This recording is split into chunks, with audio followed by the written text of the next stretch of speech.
Seven minutes after 3 here on FAN. Jody Mack with you. Rich Mancuso with us. Hello, Richard. Jody. Yes. How you doing? I'm good. And yourself? A lot of action going on. And joining us here tonight on our Wrestling Hour is Steve Mueller, wrestling journalist who's got some good insights into the WWF situation. Hi, Steve. Hi, Jody. How you doing? I'm pretty good. Steve, I'm here on time tonight. No Long Island Railroad. No problems on the railroad, huh? Yeah. You're not listening to FAN enough. Russo will tell you, the Long Island Railroad's the way to go. Not necessarily. Let's talk about the Survivor Series the other night. We'll get into the particular matches in just a bit, but the feature, Hogan versus The Undertaker. Hogan loses with interference from Flair. Undertaker takes the title, but they're going to have a rematch immediately. What do you think of the match? What do you think about the way it was handled? Is Vince McMahon getting the most for his buck? Well, we kind of think here that Vince McMahon is kind of losing it finally.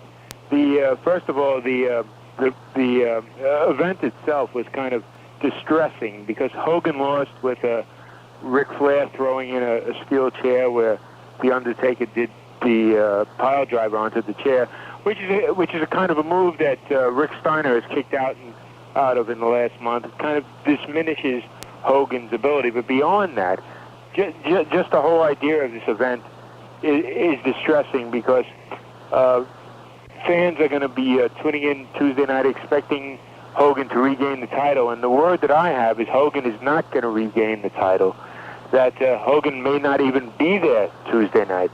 Now, there's a number of different scenarios floating around. One is that Roddy Piper will be substituting for Hogan Tuesday night. The other one is that Randy Savage will be substituting for Hogan Tuesday night. And there's a third one that Hogan will show up, he won't regain the title, and that a tournament will be declared for the WWF title. So the best thing we can say about the whole series of events is that nothing is definite, and the entire promotion is in kind of a state of flux. Now, Steve, I was at the Garden tonight, and everybody heard about the rumor about Piper Right. the Tuesday night and thought Piper would be in there tonight. Now, Hogan comes in and wrestles Flair tonight without the belt, and I got to think that's because they had to keep the promotion going with that match and let the New York Garden fans see it. They haven't seen it yet. The rest of the country has. Now they're coming back December 29th with a matinee show, and they're going to do Hogan and Flair in a rematch. Now, I've got to think that Tuesday night, and I know that you know a little more than me on this one right now, the Tuesday night, Hogan will be there, but the question is, will he get the belt back? And I've got to think that they're going to, with Jack Tunney's presence at ringside for the match, that being a stipulation that he's going to be there, that something's going to go wrong again with Flair's interference, and the belt will be upheld, and we're going into a tournament. Well, that seems to be the popular opinion, and I kind of agree with it. What the WWF, and it's funny because the WWF is in a kind of strange situation because they're in kind of a limbo. Vince McMahon, for the first time, I think perhaps in the last 3 or 4 years, has really backed himself into a corner, and I think he made the wrong move. He built up Ric Flair to be the challenger to the WWF title and it's just not working out the way he planned it. The WWF, I think, has mishandled the entire situation with Ric Flair, and now that they're kind of trying to regain what they've lost. And unfortunately for them, I don't think it's possible. What they're eventually gonna do, and this we have on pretty good source, is that for WrestleMania from the Hoosier Dome is going to be Hulk Hogan against Ric Flair with the title. Now, however they get to that event is going to be orchestrated by Vince McMahon and the WWF. But the way they're doing it and the way they've handled Ric Flair, instead of turning him into a genuine contender for the title, a genuine outside force, moving into the WWF, moving in as a kind of invincible force from another dimension, he's Bobby Heenan's kind of dopey friend, and it's not working out. Unfortunately, what could have been the biggest wrestling mega event of the last 20 years is now turning into a kind of a non-event, with Ric Flair as kind of not even the WCW champion. He's just kind of Ric Flair, the dopey guy with the belt that's being blocked out on ringside. Now, is there any way that McMahon can recapture the excitement of what could have been a Flair-Hogan matchup at the upcoming WrestleMania? And if he could, how do you think he'd go about it? Well, Jody, I don't know if he can. I think in one of the few instances of the last 10 years, Vince McMahon blew it. What Ric Flair should have been was this outside destroyer, this significant outside force moving into the WWF, challenging their big guns. What we have now is Ric Flair is part of the Barbie Heenan, Mr. Perfect connection. He's kind of now being relegated as kind of a dopey guy with a figure four leg lock. And as the months roll on, I think that angle is going to be is going to be highlighted more and more. And we're going to lose the effect of having Ric Flair, the outside invader from another promotion, moving into the WWF.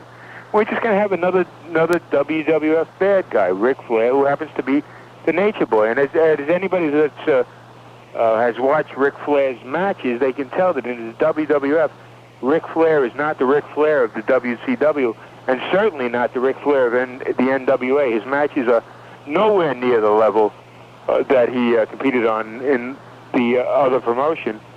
So what we have here is a bad imitation of a WCW great match. I agree with you. I saw that tonight at the Garden.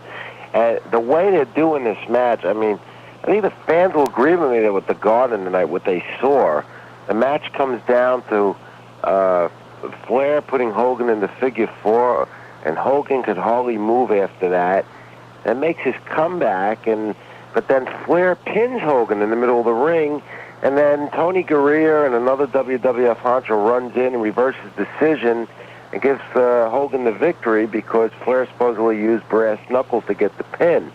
It wasn't a match I expected. I saw it for the first time. A lot of fans have seen it twice already. And I don't think the match could draw in the rematch in December. Well, I think you're right, Rich, and I think that's been the case across the country. Well, the first match between Hogan and Flair, because of the novelty and the matchup of the former WCW champion and the WWF champion meeting each other, drew very well. Now it's only drawing half of what it drew the first time, which is really disappointing. And I think the whole reason for that is because of the way the WWF and Vince McMahon in particular has handled Ric Flair.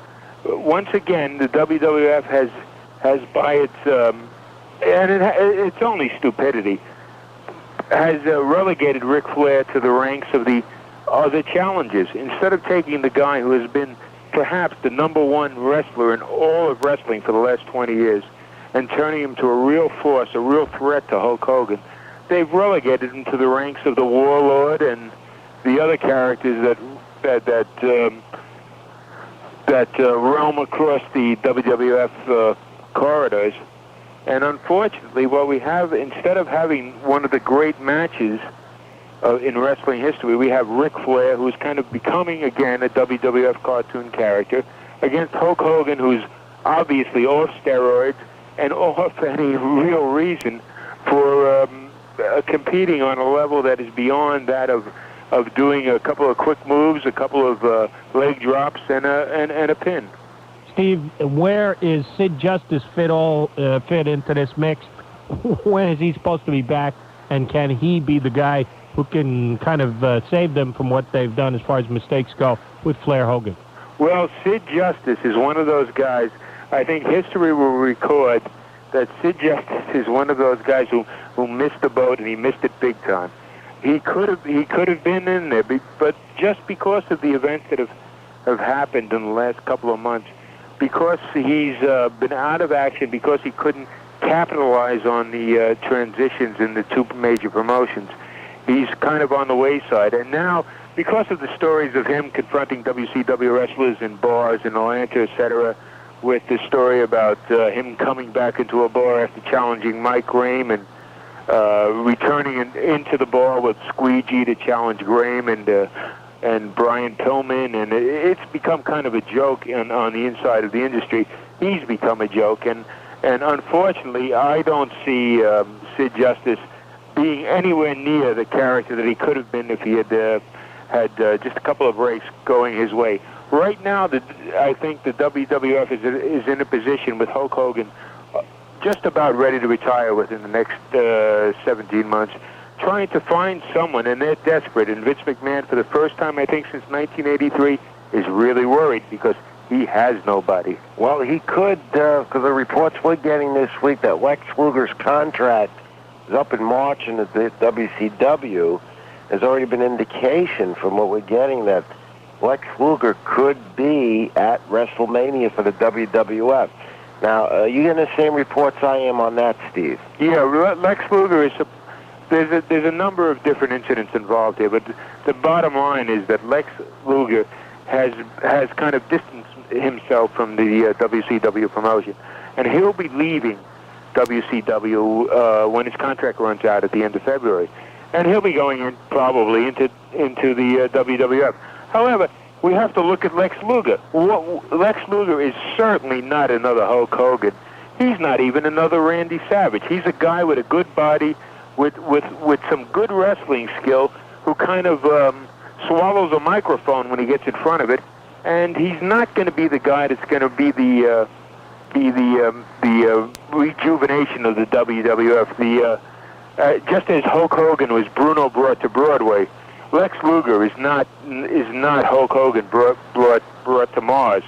Lex Luger is not going to do it. What the WWF is looking for and is going to need is someone perhaps completely different from these kind of personas. And I don't know. I kind of see a state where wrestling kind of settles out, kind of falls back now, and I think that's what we're looking towards. 19 minutes after 3 here on FAN. Jody Mack with Rich Mancuso and Steve Mueller talking about the WWF and the WCW. We'll talk a little bit more about Survivor Series, the rest of the matches, and also what the WCW's got upcoming. All that, here for you on FAN, our wrestling hour on a Saturday night. Got the hots for sports? Then turn on the fan and get the scoop. Sports Radio 66, WFAN, New York. Sports Radio 66, WFAN, New York. 321 here on the Fan. Jody Mack joined by Rich Mancuso and Steve Mueller. Steve, was there anything else on a Survivor Series card that intrigued you at all? Well, there was a few things going on that I thought were interesting. For instance, the turn of the Rockers. But again, that's something the WCW has been leading up to for the WWF has been leading up to for the last few weeks. And again, they should have just done it or not done it. What they did is kind of left fans up in the air with Marty Jannetty and Shawn Michaels kind of shoving each other and gesturing towards each other. But what is going to happen, of course, is that the two of them are going to be involved in a feud that will go beyond February, March of next year. What I found interesting in the Survivor Series was Hacksaw Jim Duggan coming out with Sergeant Slaughter in their match together, and it's obvious why that had to happen, because Slaughter is getting absolutely no pop from the crowd. When the fans haven't accepted that he's a good guy now, and I had to bring him in with Duggan.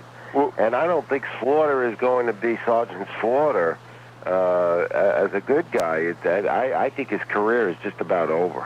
Well, Rich and Jody, as you know, there was a number of rumors floating around as to what exactly was going to happen after the Survivor Series show. And kind of everybody agreed that Hogan was going to drop the title, but that the point of contention was exactly what was going to happen on the December 3rd show. And a number of people had said that Sergeant Slaughter was going to come back and be designated to challenge for the WWF title with Hogan being injured. But unfortunately, what has happened is that the fans just have not responded to Hogan's to Slaughter's turn back towards heroism. In fact, the WWF, which has been in its past noted for its technique in orchestrating changes in heel-to-face conversion, has been terrible in the transition of Sergeant Slaughter from heel to hero. And in fact, the fans are laughing at Slaughter's transition. And in fact, on the recent show, what they did is they brought Slaughter out with Hacksaw Duggan, just to avoid the embarrassment of having the whole crowd boo Slaughter. And it's just not working out. And one of the rumors floating around, of course, was that Slaughter was going to be the substitute on the December 3rd show and gain the title for an injured Hulk Hogan. But that's not going to happen, just because of the way the fans have not reacted to his change back to heroism. And in a way, this is a good thing, because for so many years, the WWF fans have been kind of like Pavlov's dog, barking to whatever Vince McMahon has orchestrated. And now fans are kind of realizing that a lot of this stuff is just a lot of junk. It's stupid. You're right. I think the only guy who ever pulled it off well in the WWF was probably Orndorff. He was pretty good at changing from one to the other. Right. But otherwise, they haven't had guys that could pull it off, and the WWF hasn't orchestrated it well. Right, and that's exactly it, Jody. And that's it. Orndorff did it well.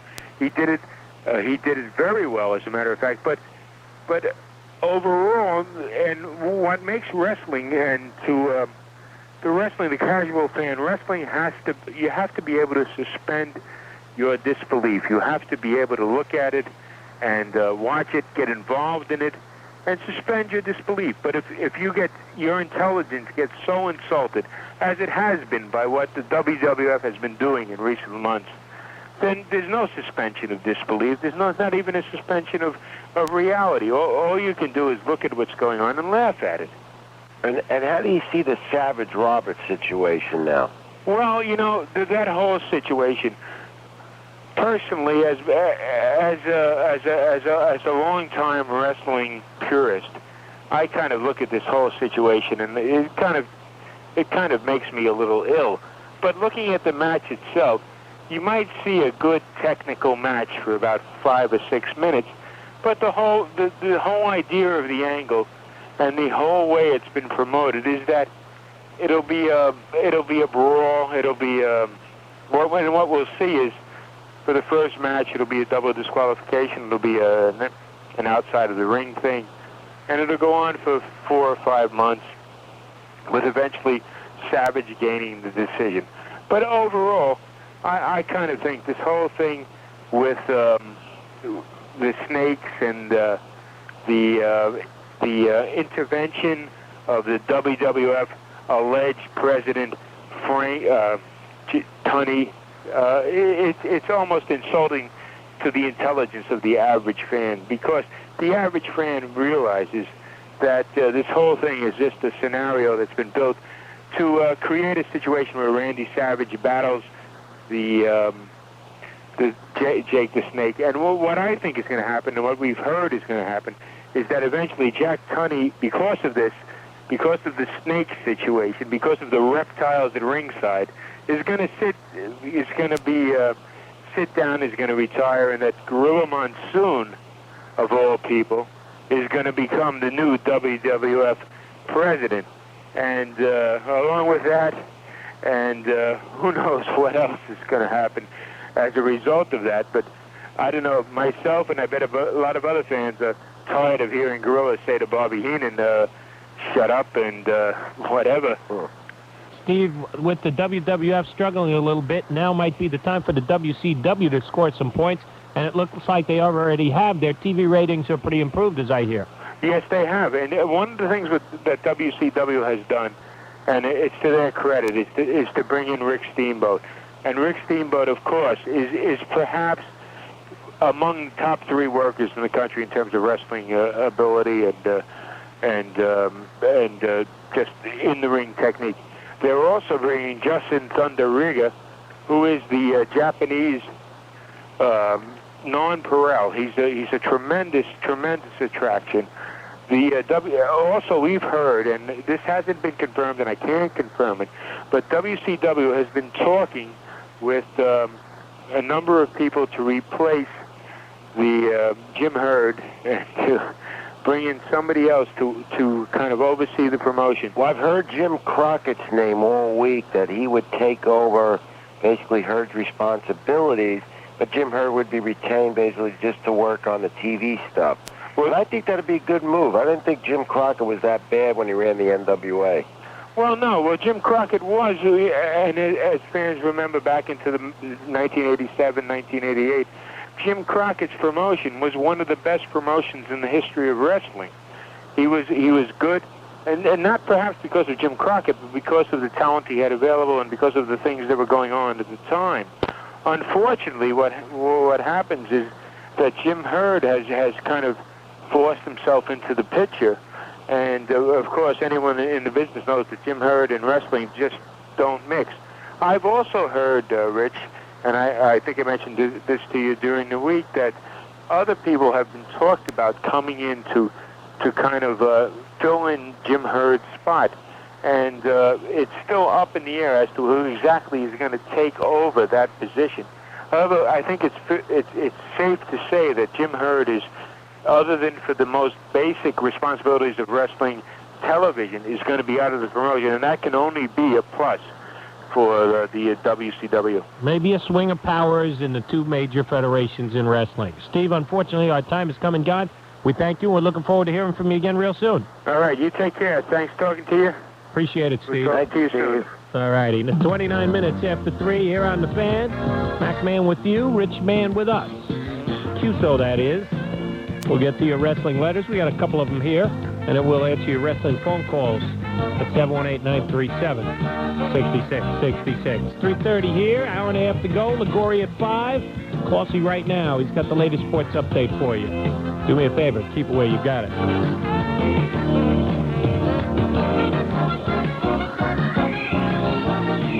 Sports Radio 66. The Fan, WFAN.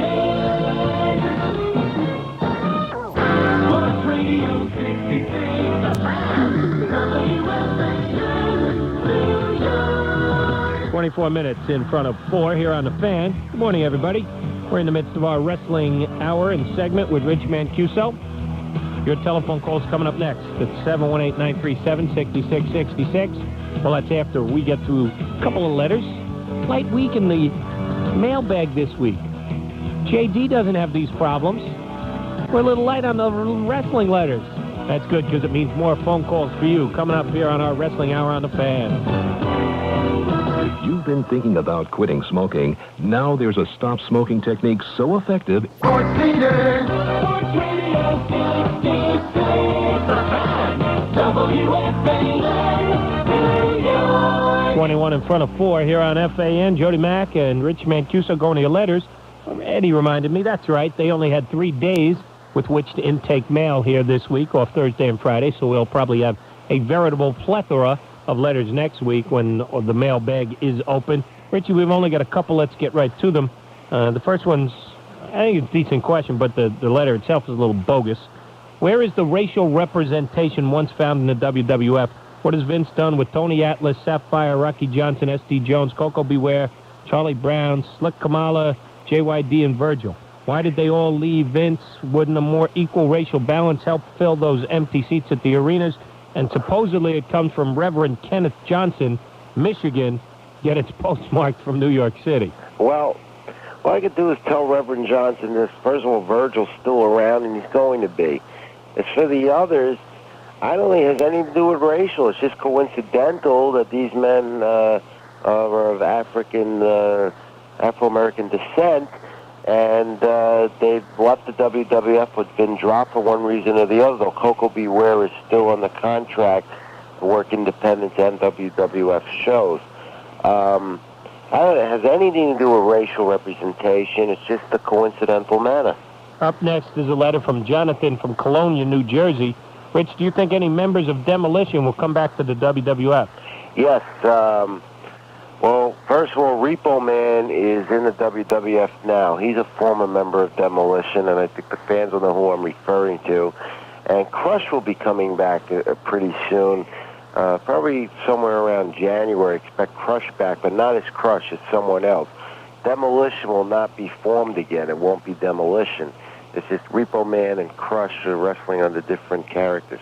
What are the matches for the pay-per-view on December 3rd and at Starrcade? First of all, on the pay-per-view, we know the main event. Are there going to be any other matches? Is the Savage... Savage Roberts the only is other one? another. Yeah, Savage Roberts is another one. And it's only an hour and a half show at like a $12.95 price for the viewers. So again, it's a quick revenue gainer for the WWF. And there aren't that many matches. Other matches on the card are a tag match with DiBiase and Repo Man against Virgil and the Matador Tito Santana, Davey Boy Smith against the Warlord, and Bret Hart against the Barbarian for the IC belt. So I think it's going to be more emphasis on the first two, Hogan, Undertaker, and Savage Roberts. Next letter from our pal Steve Cohen, Fairview, New Jersey. Rich, where are the Barbarian, Paul Roma, and Jimmy Superfly Snuka that haven't been on TV in a while? Well, the Barbarian was on TV yesterday, and that was basically because I think what's going to happen with the Barbarian Warlord is that they'll probably reform and become Powers of Pain again. How they're going to do that, I don't know. I think the WWF is contemplating renewing a match with them and Legion of Doom. Paul Romer's still in the promotion. He's just not wrestling on TV because there's no room for him right now. Jimmy Snuka, the same situation. Jimmy Snuka is doing what Coco Beware is doing. He's wrestling some independent shows to keep busy, but still on the contract with the WWF. Next up, Matthew from Hempstead. His question is, a few months ago, Norman was sent to Germany for a World Cup in wrestling. What did he do over there? He did very well. In fact, he did so well that WCW is going to bring him back. And Norman is also working a lot of independents very heavily. Okay, Andy the Nose Siegel writes, will SummerSlam 92 be held at MSG? No, I don't think so. We had 91 there at MSG. So I don't think Don't they have a problem with the TV rights in MSG as far as a pay-per-view show goes? No, they did SummerSlam there this past summer in August. So it's no problem for them at all. I don't know where the site's going to be, but it'll probably be somewhere on the East Coast. They seem to keep SummerSlam on the East Coast. Okay, our next question I'm going to answer for you. They want to know, are you the same Rich Mancuso that writes for the Bronx City News? No, it's the same Rich Mancuso that writes for the Bronx City News that does the show here with me on FAN. Yeah, it's the Bronx News. I am the editor of that paper. Let us get our priorities in order. Yeah. The Pro Boys wish us a happy Thanksgiving, and they've got two questions. If the Ultimate Warrior goes to WCW, what will they name him? Ultimate Warrior, Dingo Warrior, or something completely different? Well, I don't think it'll be Ultimate Warrior because that's a WWF trademark. His contract is up as of today, December 1st. The 90-day suspension period, believe it or not, is over. A lot of rumors this week that he's been signed, sealed, and delivered, and will end up in the WCW at Starrcade December 29th. I got to believe that's going to happen, but I don't think he's going to be known as the Ultimate Warrior. And that's going to be another boost for the WCW. Why is the WCW phasing out Teddy Long? He's a great manager. I don't think he's a great manager. I disagree with this letter writer. And they're phasing him out because Paulie Dangerously is going to be the main and sole manager there in WCW. Next up, Patricia Thompson from Colts Neck, New Jersey. She writes, is there some sort of problem between the WWF and Brutus the Barber Beefcake? Same person who told me that Brutus would be replacing Jim Neidhart on Wrestling Challenge now tells me that not only will that not be happening, but Vince McMahon wants to cut back on the barbershops and maybe even abandon the whole idea altogether. Really appreciate an answer. I don't think that's the case. I think what's happened here, Brutus can't wrestle because of the injury 2 years ago, the summer before last, in Tampa, Florida. I think what's happening here is Brutus... they have to find a position for him to keep him happy. He's such a big fan favorite. He'd love to wrestle, but he can't. And they're not going to phase him down. There'll be a job for him, and I think it's going to be in TV. They're rearranging the TV crews, and you could expect more of that to happen when Gorilla Monsoon assumes the role of Jack Tunney. Here's another good question from Patricia. If Owen Hart comes to WWF next year, will he be teamed with Jim Neidhart, and will he be identified as Bret Hart's brother?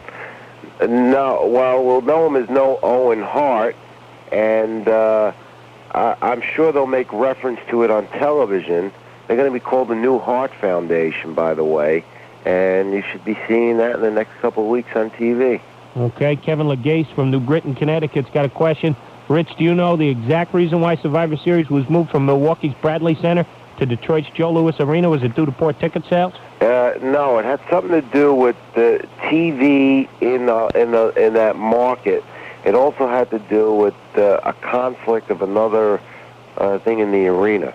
Okay, and last but not least, Glenn Rossi. When Hulk Hogan finishes feuding with Ric Flair, who will Hogan wrestle next, or will he continue to wrestle? That's the question everybody seems to want to know that we don't know. I believe Hogan is going to hang around a little while longer because the movies aren't working out properly for him. I think he's calling the shots in this whole matter, too. I think Hogan is determining where they go with him. He's making the decision. I believe he's going to be around, like Steve said earlier, at least 17 more months. Jody Mack. Sports Radio 66. The Fan. WFAN. 11 minutes in front of 4 here on The Fan. Jody Mack and Rich Mancuso taking your wrestling calls at 718-937-6666. We're going to try and get as many calls as we can. We've only got 10 minutes, so pick out your best question and have it ready. We're going to try and move right along here. John from Connecticut, you're on with Rich. Hey, good morning, guys. How are you? Two very, very quick things. Okay. Steiner's contracts. Yeah. How long will they be in WCW? I believe that WWF is eyeing them, and I will go on the line and say that they will be in the WWF within the year, sometime in 92. That would be great. Yeah. Now, just one thing about Flair. I've got to disagree with you guys about Flair on how the WWF is mistreating him. I think he's being treated better than any other guy who's come into the Federation. But I do think I saw the match tonight, and I thought it was terrible. It wasn't worth the effort. But I hope Sid Justice wears the belt come WrestleMania or SummerSlam next year. John, he might be being treated better than any other wrestler that's come in, but I still don't think he's getting the kind of treatment Ric Flair deserves because he comes in under different circumstances than anybody else who's ever come into the WWF before. Billy from Brooklyn, you're on FAN with Rich Mancuso. Yeah, I heard a week ago that Jack Tunney would be involved with a scandal about this whole Undertaker-Hogan thing. Yeah. Is there any truth to that? That could happen Tuesday night. See, he's going to be at ringside Tuesday, and he's making all these controversial decisions right now that are very important to WWF matters. I think what's going to happen, the eventual thing is that if you watch the Survivor Series and listen to the commentary very carefully, Gorilla Monsoon will be the next president of WWF. Okay, thank you. Billy, thanks for the call. Terry from Brooklyn, you're next on The Fan. Hi, how you doing, guys? Good. Rich. I got one quick question. Tell me something. If the WWF would have stuck with the Ultimate Warrior from the time he won the title till now, do you think they'd be in a predicament they're in, looking for somebody to replace Hogan? The reason that he's not there doing what he wanted is because the Ultimate Warrior thought he was Hulk Hogan, but he wasn't. He had the title one time and did improve, specifically in their major markets, that he could be the Hulk Hogan. So they had to look elsewhere. That's why they went out and got Sid Justice. Unfortunately, he got injured. But the Ultimate Warrior was not a Hulk Hogan. He didn't have the charisma. Yeah, he was popular. I'm not saying he was popular, but he wasn't Hulk Hogan. So that's that. Terry, thanks for the call. Todd from Ohio joins us here on The Fan. Hi, Todd. Hi, Jerry. Rich, I Yes. want to know if Mr. Wrestling 2 ever got unmasked.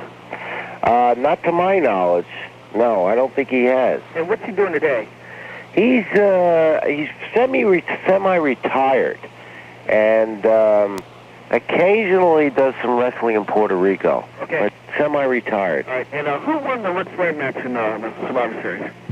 Well, Ric Flair was declared the winner, because everybody was counted out of the ring, so he was the sole survivor, and they made him the winner, which was another, I thought that was a bad match, the first match of the show.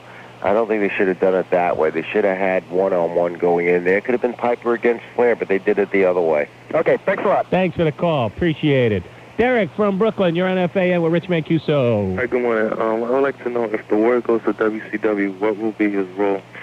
I think the role is, and also pending on Lex Luger's situation, that he would go into the media feud with Lex Luger. And then there's always a chance that he could team up with Sting and revive that old tag team from Florida, the Blade Runners.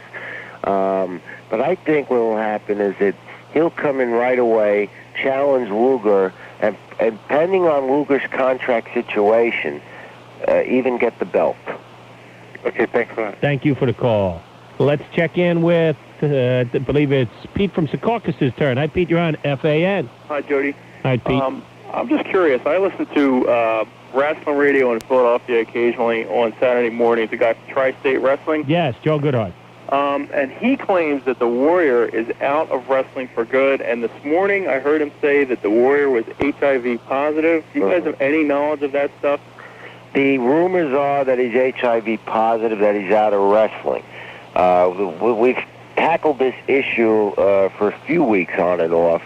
And, it hasn't been confirmed. I haven't talked to the guy. I'm getting secondhand information, so I can't say a guy's HIV positive out of secondhand information. Right, because you would think he would just go to the WCW where the money is certainly there. Yeah, but the story we're getting from the WWF is that the Ultimate Warrior left the WWF, where they let him go, instead of putting him on the suspension thing, because he wanted to get paid to what Hulk Hogan was getting paid. He's working the same amount of dates almost, and he wanted to get that same type of salary.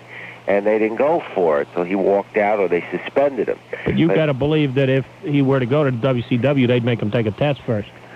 Yeah, they haven't come out. Either organization hasn't come out and said publicly that that's what they're doing now. The steroids, yeah, but not that, not HIV. But WCW has a tremendous interest in him. And the reports I'm getting all week are that he's almost signed, sealed, and delivered, and will be there by Starrcade. Katie, thanks for the call. Jose from the Bronx, you're on the Fan. Yes, hi, good morning, guys. A quick question.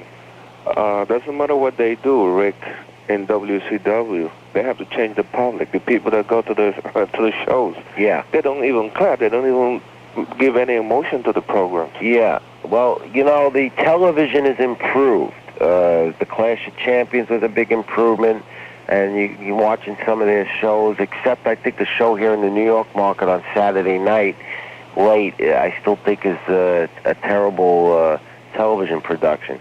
But what I think they're doing is they want to do more.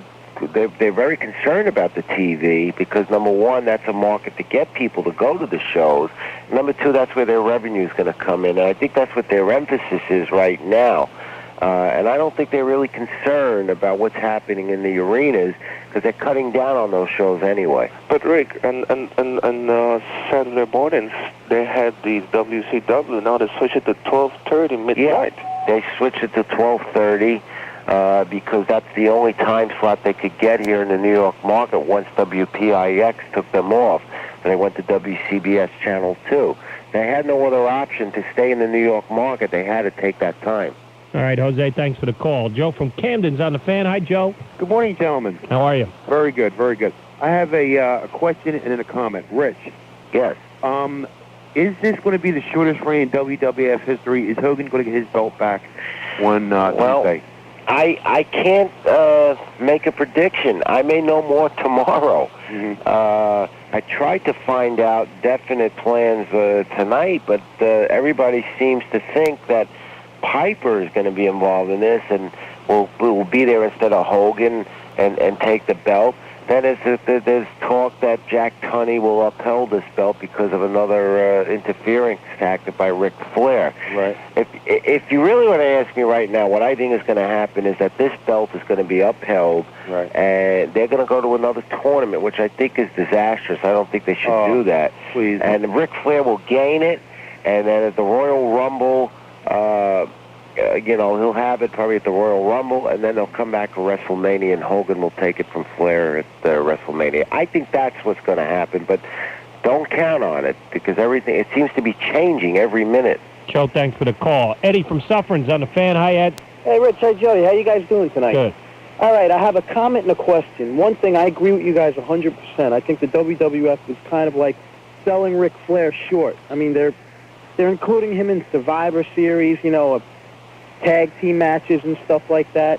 Second of all, Hulk Hogan was on the Regis show a couple weeks ago. Mm-hmm. And he said, Regis said, who are you going to be your upcoming opponents? He says, I'm going to take out The Undertaker, Ric Flair, and Randy Savage in that order. Mm-hmm. Do you see Randy Savage turning bad at all? No.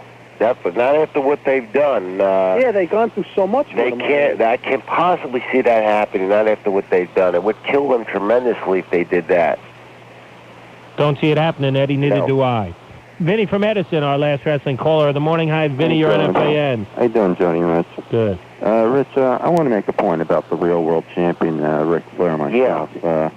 As Jody knows, me and my friends are tremendous fans of the Nature Boy, and, anybody with two eyes and a brain in their head could realize that for the last 10 years, he's been by far the most dominating and, the best wrestler in the world. Yeah, I agree with you, Vinny. And, just put him in the ring with Hogan is, I don't see it as the dream match. I see it as an insult. Yeah. And I agree. I don't like what they're doing with him. I don't like how they're pushing him. And my question to you is, how could you run a pay-per-view show on December 3rd and not even have him wrestle?